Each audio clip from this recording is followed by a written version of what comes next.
Hey there. So for this video, I'm going to dig into the process that I use to animate characters for dialogue in the series ODAD. This is a process that I actually developed and then refined over the course of producing 10 episodes of Ralph and Chuck, if you haven't seen that. And then I kind of, by the end of that series, I had settled on a process that at least works for now. So I'm going to go through exactly step by step how this is done. All right. So what does this scene consist of? Well, you've got two characters that are posed, based on what's going to be seen from them, which is basically they're never going to be seen more than much from the waist up, and they're seated in a car. So her feet are kind of a little weird there, but it doesn't matter. They never get seen. But basically, I've posed these characters in the position that they need to sit because the entire scene takes place inside this vehicle. And I've carefully posed her hands holding this book here and his hands on the steering wheel. That's everything in the scene except for cameras. And there is a special texture that I put on the dashboard that's animated. I'd basically just used, I created a animation. It's an SVG animation essentially. And then I exported that to an MP4 video and then put that onto this texture of basically just a primitive and lined it up in the car to cover over the existing dashboard because it was kind of bland and it was very static. So this one at least has a little bit of movement. I think it's like a 6-second loop. That's a minor detail. You see it out of the corner of your eye in certain shots. So I just didn't want it to be dead looking. Okay. And then I've set up, the lighting, however that I want to for the scenes. And then there are several camera shots. There's about half a dozen or so camera shots. Those are informed by the screenplay and generally, and I really make the shooting decision of which cameras to cut to on the switch track. I make that kind of later in the game after all the animation is done. So I've got all the static cameras set up for the different views that I might want to capture this at. And at any point I can go and, when I'm in the final stage, I'll go through and choose, when we cut to which camera. Okay. This is the preview camera for now, just so I can move around. All right. So the very first thing that I do is something that I did kind of what I've done since I'm doing several episodes that are all conversations in this car.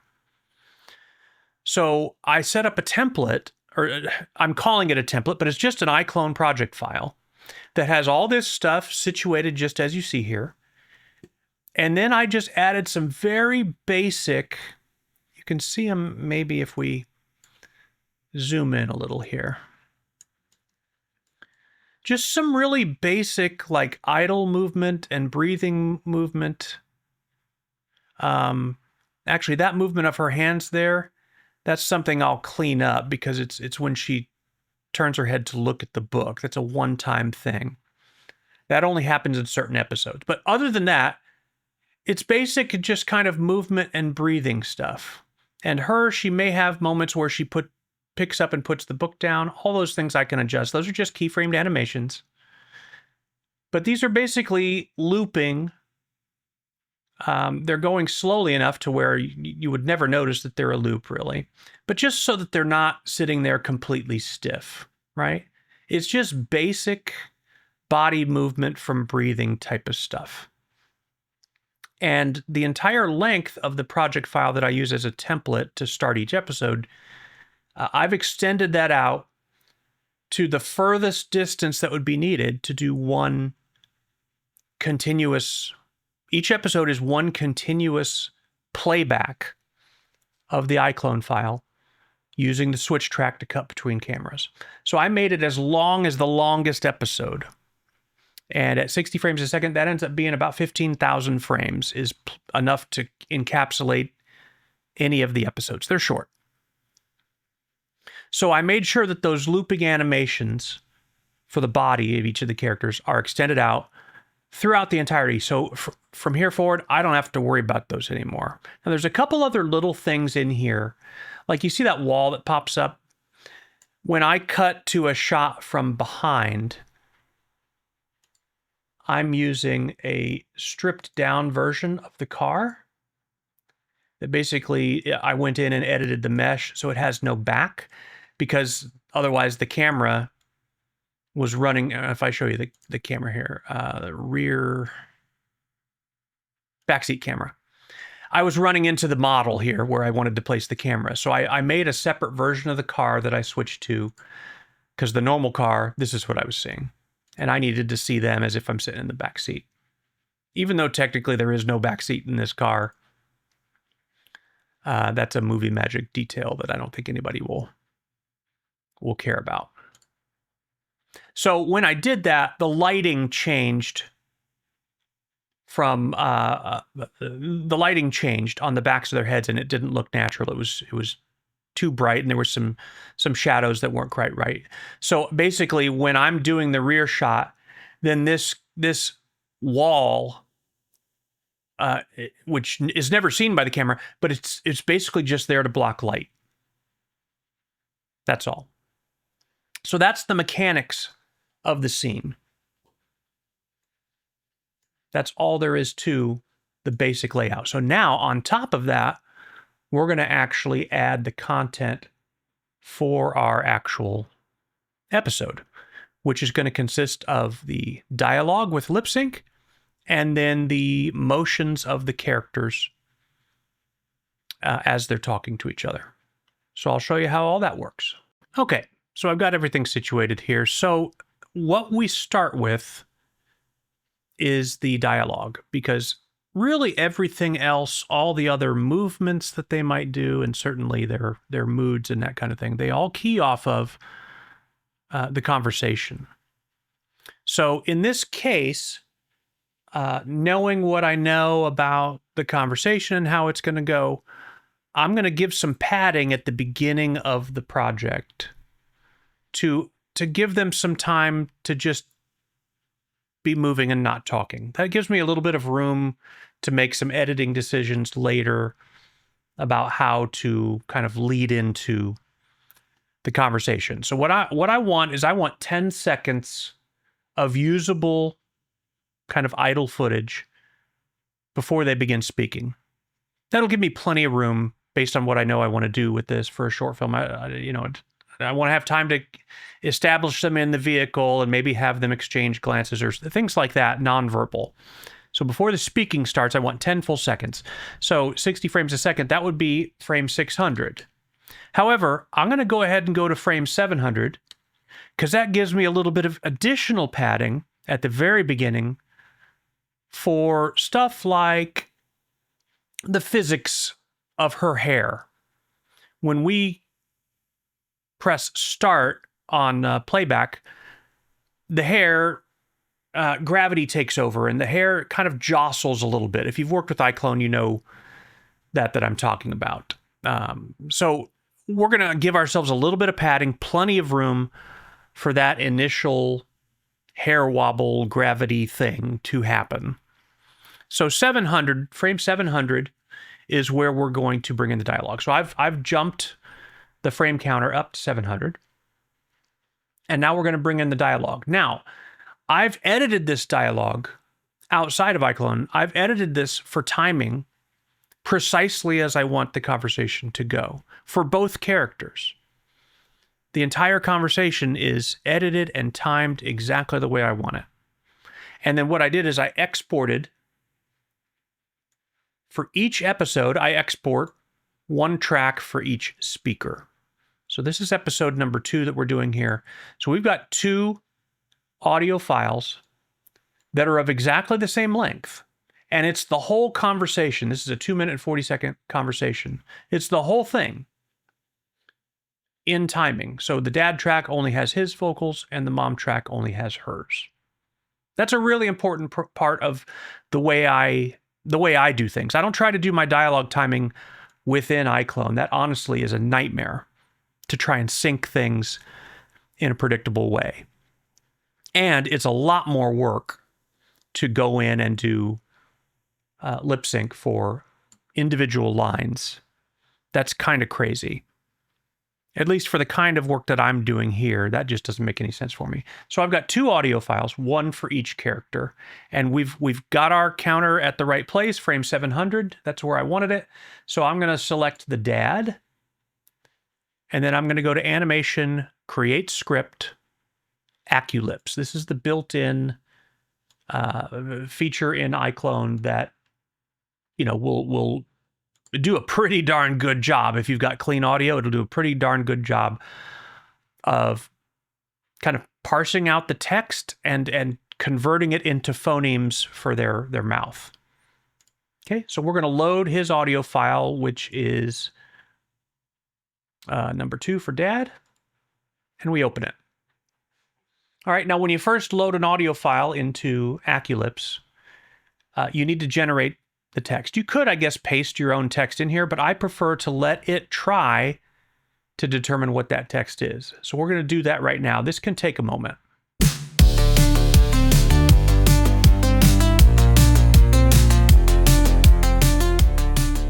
Okay, so we've got the text generated for his. Now, this is a really funny example. If you start looking at the first words here, it's like all over the place. It doesn't even look like English. Well, that's because it's not. Because actually, in this particular episode, why I chose this one for the tutorial, I don't know. But he starts by kind of, I don't know, what's the word? Like scatting? Like he's making musical sounds with his mouth.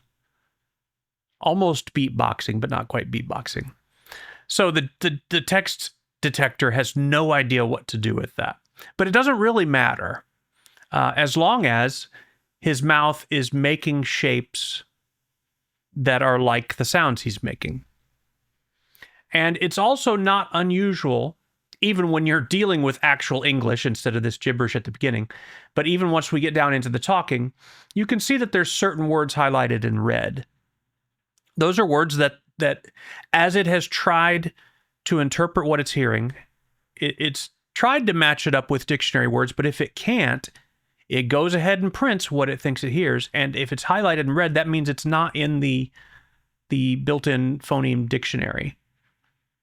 Now, there's a few different ways to deal with this, but the way that I've found to be most effective is that you want to eliminate those red words. That doesn't necessarily mean that the text that's shown here is going to be the actual text that was spoken. But if it results in the mouth moving consistent with that speaking, that's what you want. So you want to basically try to find a word that is in the dictionary that makes the mouth move in the same way that your character's mouth is moving. You want to try to do that simply because it's going to key things in more readily to the phoneme dictionary and get just a better, more accurate lip sync result. And that can be challenging. He has more red words than normal, even factoring out the beginning gibberish, because he speaks with a really heavy Southern accent. And so that makes certain words not sound like they normally would in English. And of course, the dictionary doesn't really have a way to accommodate. So if your character has some kind of an accent that is outside of, you know, the Queen's English or standard American Midwestern, if it's really heavy accent, then it's going to have trouble doing this on its own, so you have to help it. But that's okay. So the next step that I will do is I'm going to go through. It's really important to spend the time doing this now. You can go back and tweak it later, but boy, is it easier if you go ahead and invest the time to do this right now as you're bringing in the audio. Get everything lined up. I watch, like I'm looking at the phoneme readout here and the audio waveform as it goes through, and making sure that everything is lined up. Now, you don't get to see the preview of it on his mouth yet, but you can at least make sure that it's lined up to the audio properly. And if it's not, you got to make some adjustments. You go in, you realign. You might only want to realign a certain section that's off, for example, and so you just say align selected, and it will only do that text. There's a little bit of surgery involved here, but it is well worth the time to do. So that's what I'm going to do now. I'm not going to make you sit through that, but I'm going to do that and clean up his audio. Not clean up the audio, but, make sure that all the audio is aligned properly to the phonemes. Okay. So that actually took a decent bit of time there to get that right. But again, investment in time on this early, it really helps you down the road. So his dialogue is now all the phonemes are lined up, even for the awkward dialogue, accounting for his accents. And there's no more red words in here, which is good. So I'm going to click apply. And now it will actually put that as something on the timeline at frame 700 where we put it. Now, if you don't see it down here, you might just need to contract some of the stuff that you've got open down here. But what you're looking for is Vizime. If you don't see that, you can reveal Vizime by clicking on this little indicator next to the character and make sure Vizime is checked. That's going to show you what was put on the timeline from Aculips. And let's see if we can get just a little bit closer look at this here. So if we go into actual size. So it's a little bit faint there, but basically now it shows it in phoneme form, and it includes the words, or at least the words that we told it he was saying, to get the right phonemes. And it's actually broken down into phonemes here.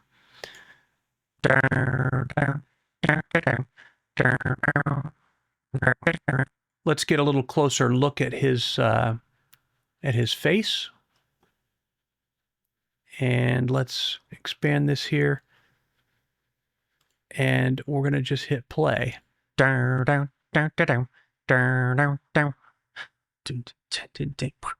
Controversy. All right, I can't do too much of that. I might get a copyright strike as a cover tune. All right, so let's go forward to where he's actually talking and just see a little sample of that. Well, it was about this guy. And now you see that there? You see how his mouth hung open? It was about this guy.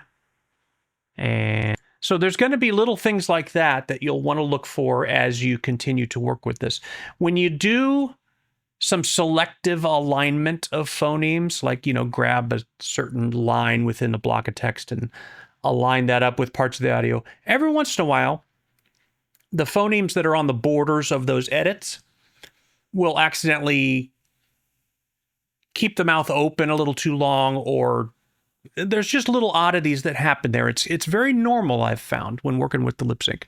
So you'll just want to plan on going to clean those up. I'm going to see if I can show you an example of how to fix this one while we spotted it.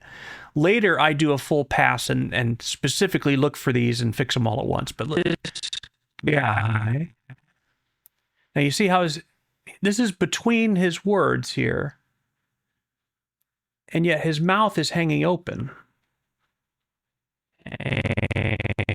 Yeah, you see that? And that's not right. I guess he could technically keep his mouth open, but it looks like he's in the middle of speaking when he's actually not. So we want to fix that. So the easiest way to get into this phoneme editor is to just double click on one of the phonemes. And now you've got the lips editor here. So we're going to go in here, and these get keyframed automatically. So there's the most recent one. It's an IH or I sound. And the next available phoneme that it's keyframing to, just smoothly transitioning to, is this AE sound. So both of those have the mouth open. And by about there, his mouth should be closed. So what we're going to do, we're going to make it where his mouth isn't completely closed, but mostly closed. So we're going to go ahead and switch him to the AE, but then we're going to dial the expressiveness way down. So his mouth is just barely open. So let's make a note of that. That's expressiveness 29. Now it's going to keyframe to the next open mouth thing. So we want some time where the mouth is more just kind of barely open before he starts to speak again. So we're going to insert another AE here, dial it down again to something low. And now, you see how now his mouth is behaving properly. There's little bitty things like that you'll have to go fix. Just plan on it. There's typically not too many, but that's how you do it, is you can actually go in and tweak these individual phonemes to get the mouth right. If you're going to do lip sync, you might as well do it right, right? So that is that for one character. Now, we need to jump back on the timeline to where we started, which is right here, frame number 700.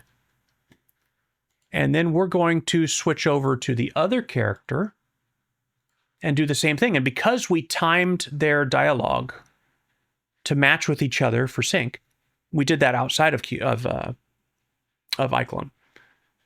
We basically, if we drag in her audio at the same place, their conversation back and forth is going to line up. We don't have to worry about aligning individual lines within iClone. iClone's great at many things, but that's dealing with that. It's way more labor intensive than it is to do your audio editing outside the platform.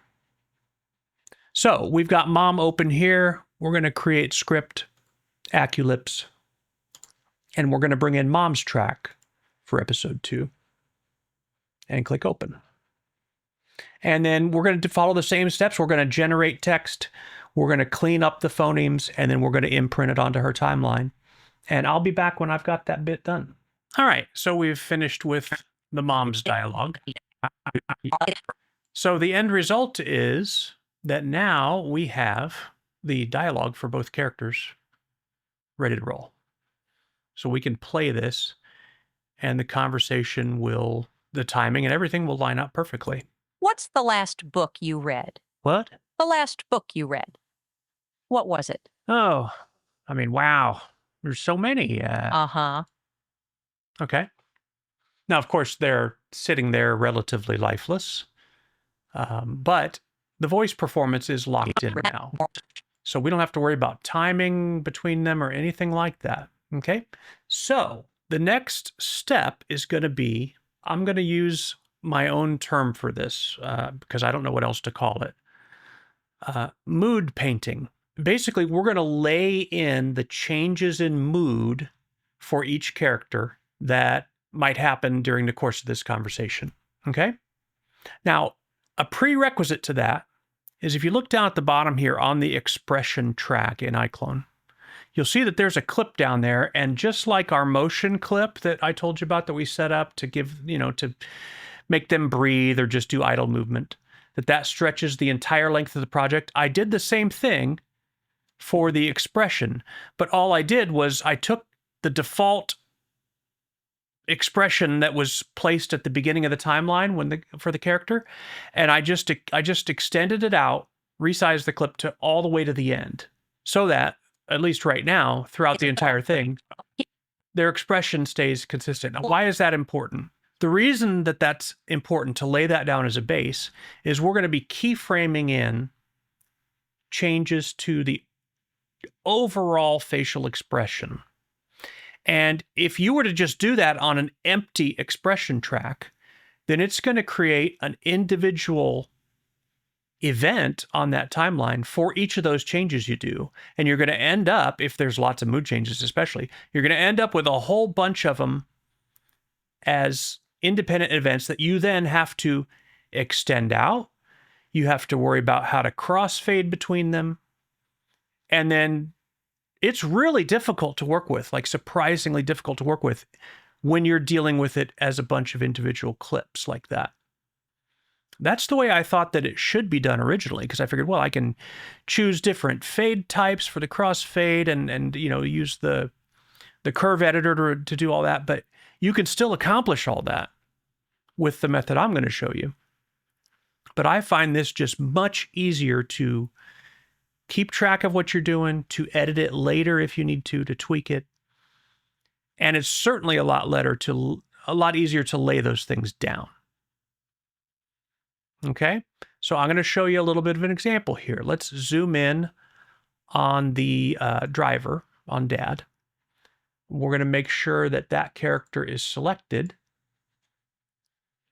Now, if we expand under the expression track, if we expand expression layer, that's where keyframes are going to show up here.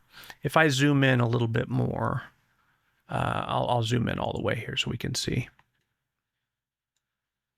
Okay, so these are keyframes right here. That's a keyframe for track 1 or track 0, or I'm sorry, frame 0, right? Then we've got this clip that is sustaining this expression as a base throughout the entire project. And so what we're going to do is we're going to go to a point where a mood needs to change. And let me just show you. So the way we do this is we go into the animation track for this character, the animation tab, and you're going to open up face key and just position it however you want there. Now, if you don't know how to use the face key tool, go learn it. I can't teach you the whole thing right here. It would just, the video would go on for ages. But generally, you can kind of mimic, you can move muscle groups here if you want to. You can also choose from a set of full-on expressions, depending on what, type of character you're dealing with. I'm dealing with one that has, the full character creator 4 extended profile. Gives you the most options in this regard. And then you've got individual sliders for, morphs for individual parts of the face. So you can really fine tune things in that way. Now, for the most part, what I'm going to be doing is I'm going to be assigning an expression from here with a certain degree of this expressiveness slider is going to be really handy to make it, not over the top or to keep it subtle when you need to, that kind of thing. That's where expressiveness helps. And then if I need to tweak an individual part of the face, I'll do that. But I'm going to do very little of that other than when we assign moods, we're going to tame the part of the face that's altered around the mouth. So big smiles, big frowns, gritted teeth, things like that. We want to avoid those at this mood stage because the engine is going to attempt to merge that, whatever mood you've made, with the already existing movements that are there from the lip sync. And it will interfere with the shape of the mouth if you put a mood on along with lip sync. So our solution for that is we're gonna tame down basically anything that affects the mouth, so that the accuracy that we just worked so hard on for our lip sync is preserved. Otherwise, you get this weird effect where the player is trying to do a big smile but still trying to talk, and it doesn't look right anymore. All the phoneme beauty of Aculips can really get messed up from that. But you want to have the character have a facial expression. So this is how we do it. So let me see if I can find us the first mood change here. Now this scene starts out, he looks at her book, just to give you a little perspective here. He looks at her book. She's reading Machiavelli's The Prince. Well, he looks at her book and sees Prince, and then he starts kind of singing or humming a song from Prince, the musical artist, either thinking he's clever or just being so ignorant about literature that he doesn't know what that is and just thinks it's about Prince, right? We don't know, but that's part of why it's kind of funny how inept he is. Anyway, so right at the beginning of the scene, I'm going to later be keying in some motion for him to look over at the book, and then kind of a smirk is going to come across his face because he thinks he's thought of something kind of funny. So we gave ourselves 100 frames at the beginning of the project to not touch because that's for physics. So during this 10 seconds here, let's say about 3 seconds before he starts making his song sounds, we want him to kind of smirk. All right, so I'm going to zoom in on the timeline so we can see what we're doing here. So our voice audio starts at frame 700. So if we want to go back 3 seconds from that, that's 180 back from that. So we want to go back to frame 520. Now, what we're going to do is we want to create a keyframe for what his current facial expression is, because we want it to transition smoothly. We don't want it to snap to that at this point. We want it to transition smoothly.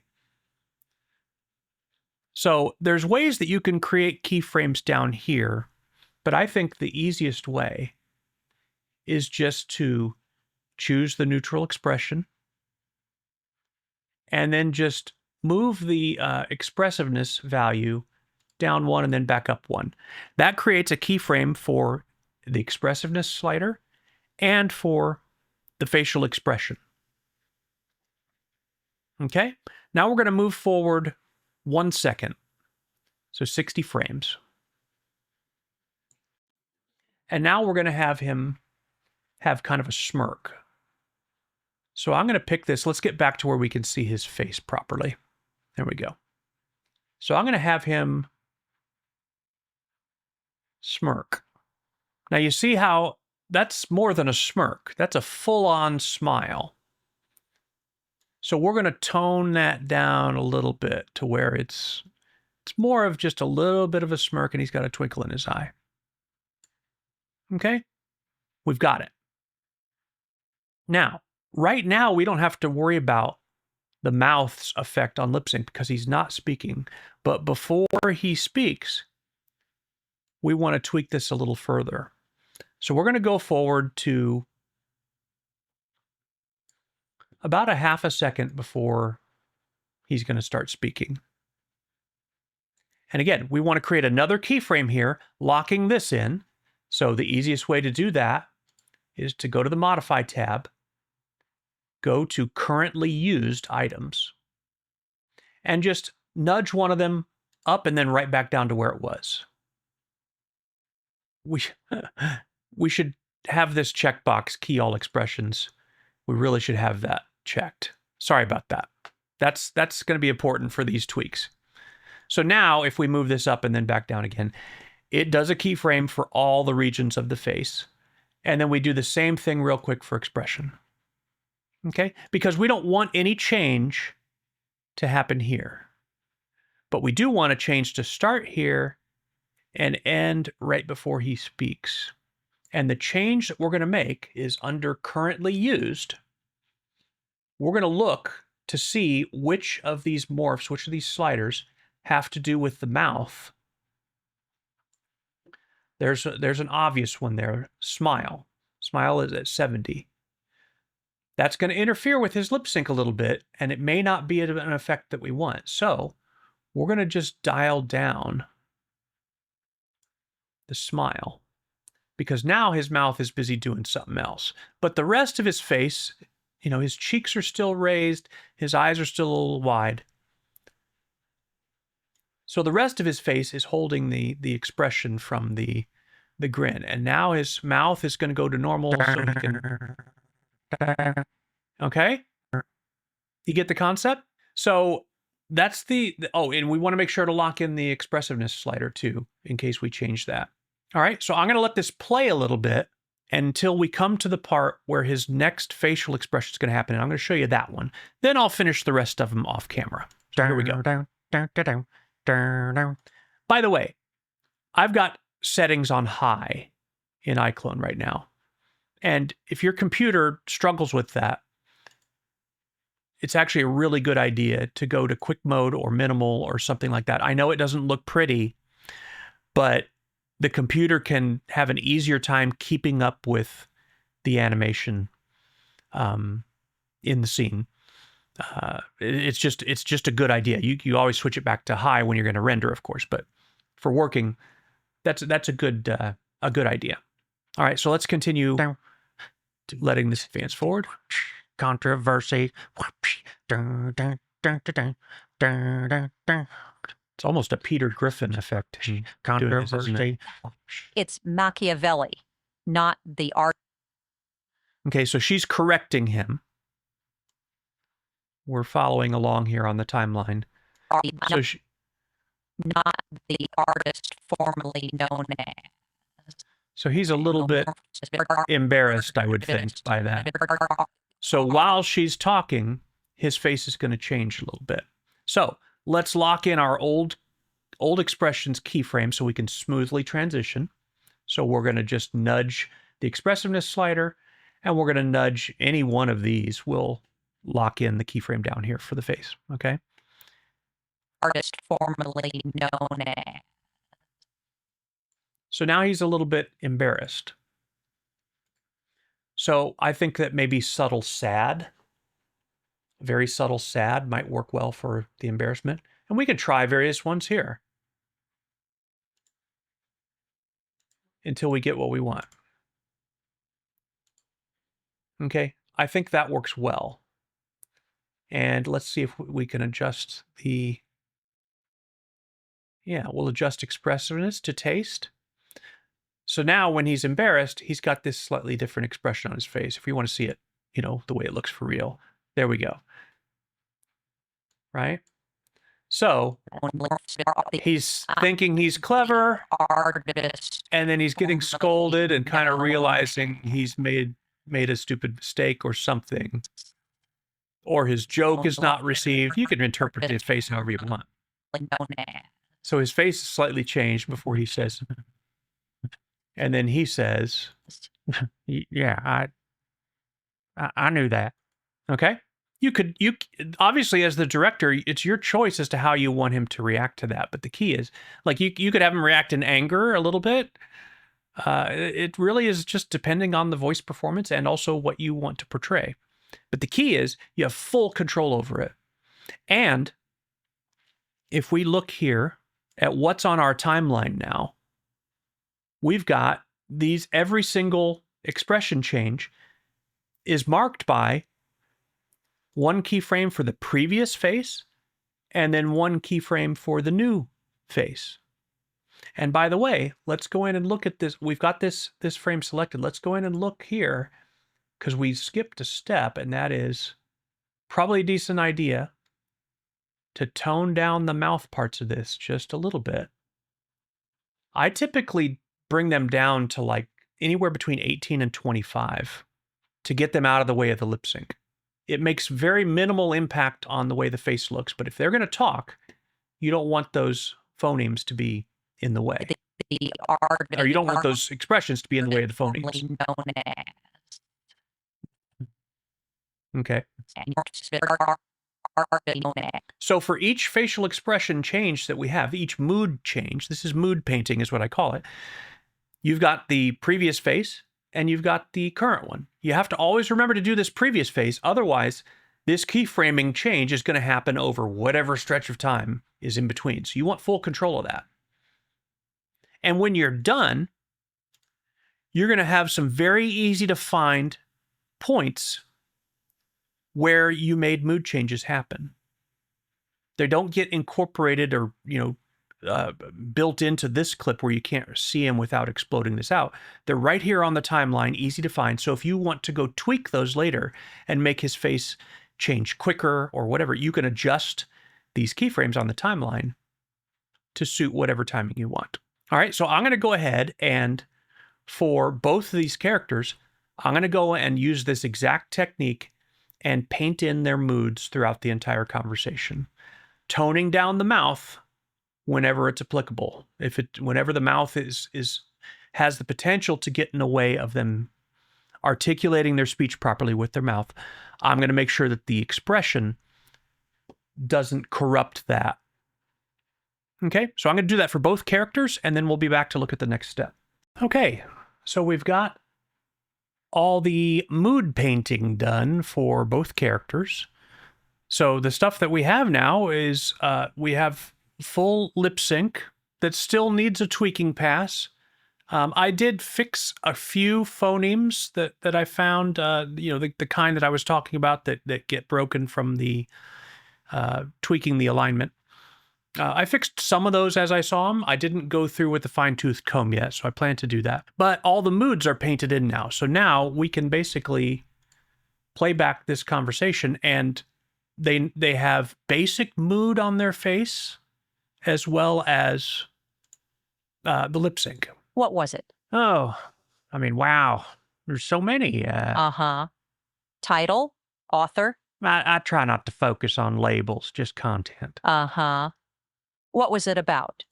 Let's get a little bit closer view, because the expressions are subtle. They're meant for catching them in close-ups. Title? Author? I try not to focus on labels, just content. Uh-huh. What was it about? Let me see. The last one. So you mean the most recent? All right, let's take a look at Mom. It was about this guy, and he was in this town, yeah. See that little smirk? He needed to. Uh-huh. I read books. I know how to read. I'm just being busy. Uh-huh. Oh, what? You can just recite the names of books you've recently read on the spot, under pressure? Master and Margarita. What? Bulgakov. Okay. So we're getting there. This is actually the hardest, the most time-consuming parts of this process are the ones that we've now got behind us. The mood painting, to do it right, it takes some time. It takes some effort to just go through and do that. But I'm telling you, man, it really lays the foundation when you've got the lip sync taken care of and you go through and tweak the phonemes, which I'm choosing to do that a little bit later as a final pass. But you could do that now if you wanted to just get it perfect. And then the moods on top of that, the expression, the base layer. So you definitely want to save your project at this point. I tend to save in multiple versions just in case anything goes horribly wrong. I can I can go back to earlier in the process, but this is typically where I am on my third copy of the project file at this point.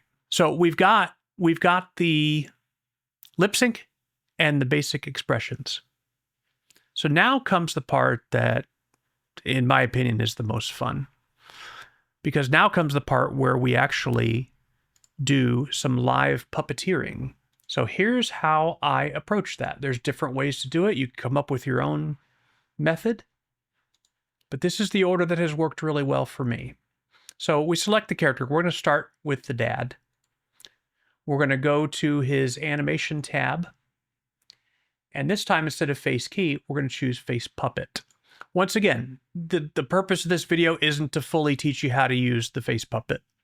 This is going to assume you've got a little bit of knowledge about it, or it's going to assume that you can go get that knowledge about how this works. Reallusion has some very good official videos that demonstrate basically how this works. So I do the puppeteering in layers. It lets me have the finest level of control, and it's just been a result that works really well for me. So I'm going to detail exactly what I do. So the very first pass that I do is I choose, now your set here may vary. Again, this is a CC4 extended character. So if your set of these options for what to move during puppeteering varies, you're going to kind of have to, eyeball it, come up with whatever's closest. You'll want to be using these CC4 characters for this to get the best result anyway. Okay, so we're going to go with 13 head first. We're going to do head movement basically back and forth, turning left to right. Some tilting of it downwards as well. But the only thing that we're not going to do is tilting side to side. That's actually a separate pass. So this first pass is just head, and then the very first choice that we have here is head turn. And I choose blend because we don't want to completely replace what's underneath this, and as far as on the motion track, we want this to kind of blend and merge with it. And then for head turns, this is comedy, and comedy has a little bit different emphasis than pure realism. So I like to be able to do some quick head turns when I need to and stuff like that. So for that, I dial up the strength to 1.5. The default is 1.0, but I define 1.5. And then I don't worry about auto blink at this point. I am going to use auto blink. You don't have to, but I am going to use that, but not yet. We don't even worry about that now. So if we just preview this, and then we hit space to preview, it's going to give us a region that we can work with here. And you see the kind of movement we can do. It's up and down and side to side. So that's going to enable me to have them have conversations and look at each other, look out the window, look down with shame, or look up in frustration. So that's what I'm focused on with this pass. And you want to practice with the movement of these puppeteering controls and maybe tune that strength and your mouse sensitivity to where you can do the kind of movement that you want to do. Okay, this is just the preview. Gives us an idea. So I do that first. Once I've finished that pass, then I do a second pass, still under head, but we want this head tilt. And for this, I take it back to 1.0 on the strength, and I keep it at blend. And here's the motion that involves. This is side-to-side motion. Most of the time, these are really subtle little movements, but it really makes a difference combined with the previous pass of head turns to have the head tilt from time to time, depending on the context of the conversation. We're going to be doing these live while the dialogue plays. Okay, so a little bit of head tilt in there helps with expression and also just makes it a little bit more human than just a straight up turn left to right. So we layer that in as a separate layer after we've already done the head turns left to right or up and down. Next, what I do is the eyes. The reason that I wait to do the eyes until after I've done the head turns is because it's going to be influenced by that.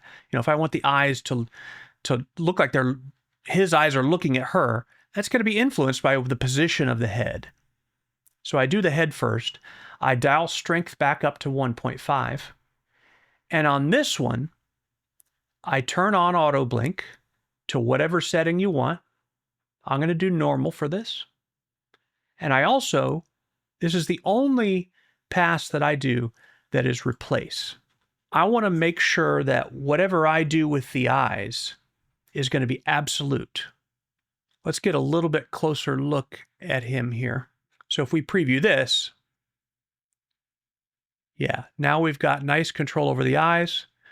The 1.5 gives us a nice responsiveness, so we can do saccades, I think they're called, where the eyes kind of dart instead of smoothly move. You can roll his eyes. You can have him look down. That's what we're focused on at this point, is eyes. Now, if you don't want to use auto blink, then while you're in this mode, you can click to blink. At least it's supposed to. That's the thing, is I've had regular trouble with manual blinks happening during live puppeteering. I'll click it and sometimes it doesn't respond, doesn't do the blink. So as a result, I experimented around with auto blink and found that I'm happy with that. It generally does a pretty good job putting them in appropriate places. You could always go back in and just use the blink pass here. Eyes closed, blink. And you could do a pass just of blinks if you wanted to. And you can actually do subtle things like have the eyelids close partially. And see, now the clicking for blinking is working. So I typically let auto blink do its thing, and then I will, if I need to add specific blinks for a specific effect, I'll go back in and add that as yet another pass. The next thing that I typically do, if it's needed, is browse. And for browse, I leave it at strength of 1.5. I switch it back to blend because this can really screw up your mood settings if you have it replace them or make it new. You want it to blend. So that way you are augmenting any movement of the eyebrows that you've done with your mood painting. And that would be for things like this. So when I was setting the moods, I didn't pay precise attention to what happens with the brows. I mean, if it's a surprised look, then the eyebrows are going to be lifted. If it's an angry look, then they're going to be lowered. But I really didn't worry about precision of those because I knew I was going to do a blended pass where I can get really micro with these expressions and do some very nice stuff. And this is really where it starts to feel even more human when all these are put together like this. Now, there are lots of other sets of controls for puppeteering that you could experiment with and find certain things that, that you need. But these are the ones that I've used for these series, and they seem to get the job done pretty well. If you were doing something even more realistic, you want to explore these other options because there's a lot of them, and they're quite amazing. Jaw and neck, you can actually, you can do stuff like that. Maybe do a yawn, or just have him, kind of grind his teeth a little bit or whatever. And you basically do all this live. Okay, I don't tend to mess with those. I mess with the ones that I do. So to review again real quick. First pass, I do head turns, that's left to right, up, down, with strength of 1.5 and blend. Then I do head tilts with a strength of 1.0. Again, blend. Tilt is tilting it kind of side to side. Then I do the eyes. I take it back to 1.5. That's when I'll usually turn on auto blink at that point because I'm really focused on the eyeballs. And I'll do a pass of eye movements.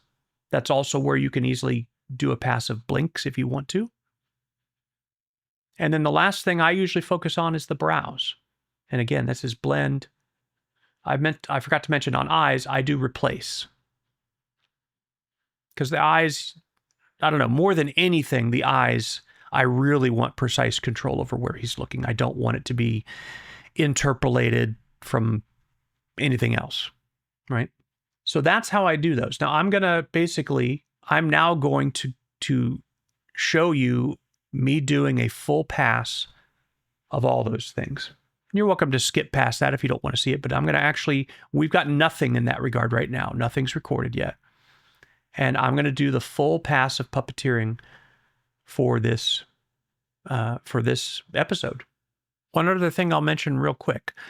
I always do puppeteering in quick mode, or you could even do minimal, but I like quick mode just to make sure CPU lag or anything that might happen during this is minimized, because I really want to be able to record this in one pass with very little to correct afterwards. So I always put it in quick mode. And what I like to do is have the timeline configured so that I can see the waveform associated with the lip sync. It kind of helps me anticipate what's coming in terms of his speech. Now, because I performed this dialogue myself, and then I've listened to it many times doing the audio editing of it, and then, playing with it in here, I know this like the back of my own hand. You want to be really familiar with your dialogue before doing puppeteering. So take the time to really get to know the speech, because then you already know generally what's coming, but for specific timing, I'll be able to see as the timeline marker moves. I'll be able to see when he's about to speak, when he's pausing. It's just a nice visual reminder as I'm doing these passes. All right, let's dig in and do some real puppeteering here. Head turns, strength 1.5, blend, no auto blink. Here we go.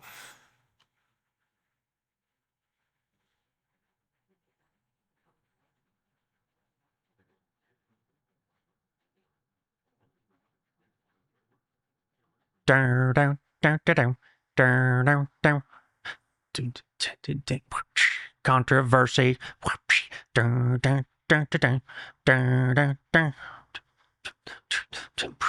Controversy. It's Machiavelli, not the artist formerly known as. Yeah, I knew that. What's the last book you read? What? The last book you read. What was it? Oh, I mean, wow. There's so many. Uh-huh. Title, author. I try not to focus on labels, just content. Uh-huh. What was it about? Let me see. The last one. So you mean the most recent book I read? Uh-huh. The last one. Well, it was about this guy, and he was in this a town, yeah, and he needed to. Uh-huh. I read books. I know how to read. I'm just been busy. Uh-huh. Oh, what? You can just recite the names of books you've recently read on the spot, under pressure. Master and Margarita. What? Bulgakov.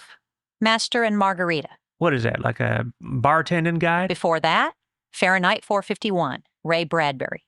For the third time. Oh, I remember that one. That was about it's about that A firefighter. a firefighter, right? And that's what I was going to say. Saving people's lives. And They burned books and people who read them. well, oh yeah, that was a different one. Before that, Into the Wild, about a guy who leaves everything behind to go live in the Alaskan wilderness. Oh yeah, that was that one where they there's this wolf that helps him survive. He starves to death. Ah, fuck me. Hans Kuhn, Does God Exist? Spoiler alert. No. Yes. Yes, of course he does. I guess I just like different kinds of books than you do. Such as? Oh, I don't know.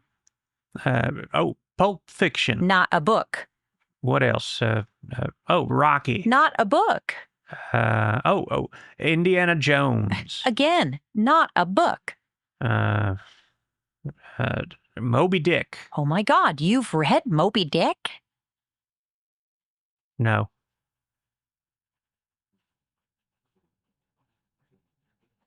What's it about?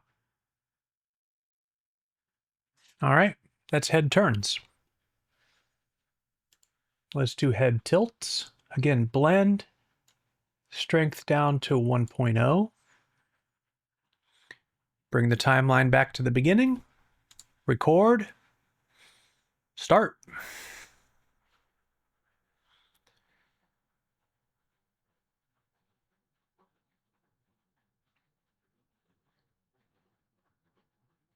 Down, down, down, down, down, down, down.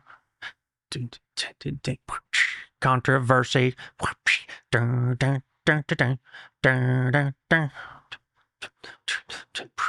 Controversy.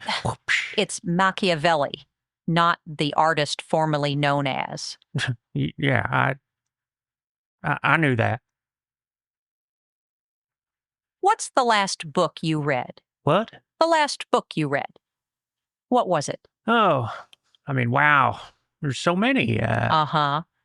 Title, author. I try not to focus on labels, just content. Uh-huh. What was it about? Let me see.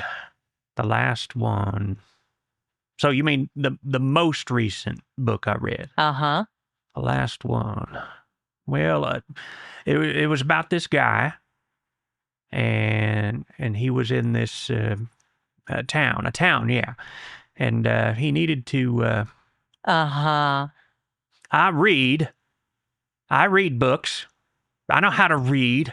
I'm just been busy. Uh-huh. Oh, what? You can just recite the names of books you've recently read on the spot, under pressure. Master and Margarita. What? Bulgakov. Master and Margarita. What is that? Like a bartending guide? Before that, Fahrenheit 451, Ray Bradbury. For the third time. Oh, I remember that one. That was about it's about that a firefighter. A firefighter, right? And that's what I was going to say. Saving people's lives. And they burned books and people who read them. Well, oh yeah, that was a different one. Before that, Into the Wild, about a guy who leaves everything behind to go live in the Alaskan wilderness. Oh yeah, that was that one where they there's this wolf that helps him survive. He starves to death. Ah, fuck me. Hans Kuhn, Does God Exist? Spoiler alert. No. Yes. Yes, of course he does. I guess I just like different kinds of books than you do. Such as? Oh, I don't know.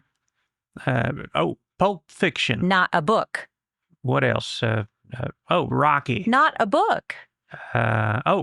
Indiana Jones. Again, not a book. uh, Moby Dick. Oh my God, you've read Moby Dick? No.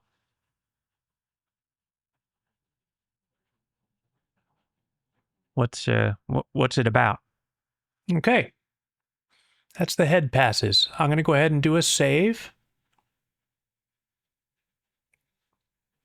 Now it's time for the eyes.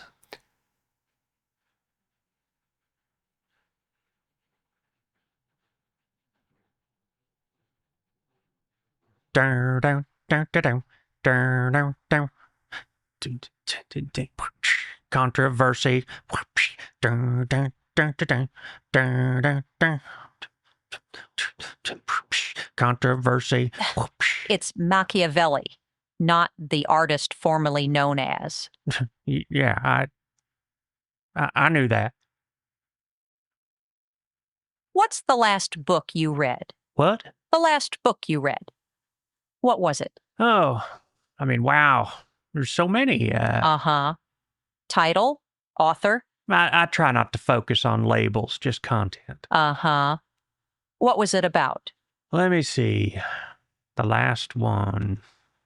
So you mean the most recent book I read? Uh-huh. The last one. Well, it was about this guy, and he was in this a town, yeah, and he needed to. Uh-huh. I read books. I know how to read. I'm just being busy. Uh-huh. Oh, what? You can just recite the names of books you've recently read on the spot, under pressure? Master and Margarita. What? Bulgakov. Master and Margarita. What is that, like a bartending guide? Before that, Fahrenheit 451, Ray Bradbury. For the third time. Oh, I remember that one. That was about, it's about that... A firefighter. A firefighter, right. And that's what I was going to say.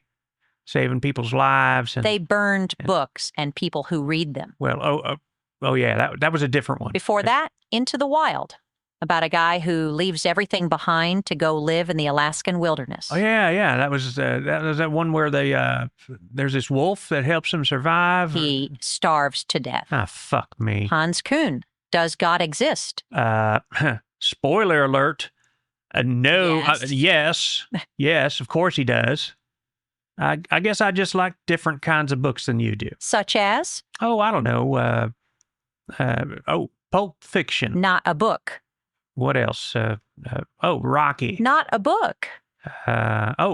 Indiana Jones. Again, not a book. Moby Dick. Oh my God, you've read Moby Dick? No.